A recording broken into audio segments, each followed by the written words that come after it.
घोरात कष्टोद्धरण स्तोत्र. श्रीपाद श्रीवल्लभं त्वं सदैव श्रीदत्तास्मान् पाहि देवाधिदेव. भावग्राह्य क्लेशहारिन् सुकीर्ते घोरात् कष्टात् उद्धरास्मान् नमस्ते.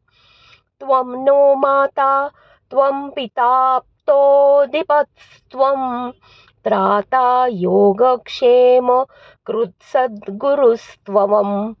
त्वं सर्वस्वं नो प्रभो विश्वमूर्ते घोरात् कष्टात् उद्धरास्मान् नमस्ते.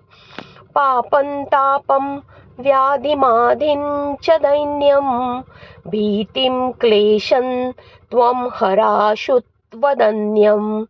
त्रातारं नो वीक्ष ईशास्तजूर्ते घोरात् कष्टात् उद्धरास्मान् नमस्ते.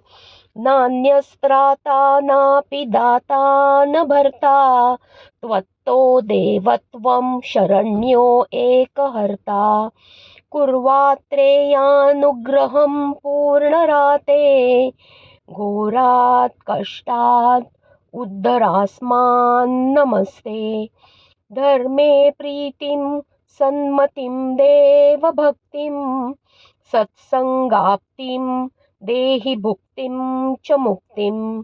भावासक्तिं चाखिलानन्दमूर्ते घोरात् कष्टात् उद्धरात्मा नमस्ते.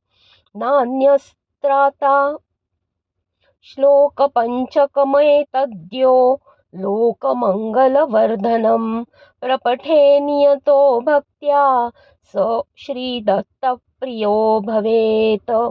इति श्री परमपूज्य वासुदेवानंद सरस्वती विरचितं घोरात् कष्टोद्धरण स्तोत्रं संपूर्णम्. हरि ओम तत्सत्.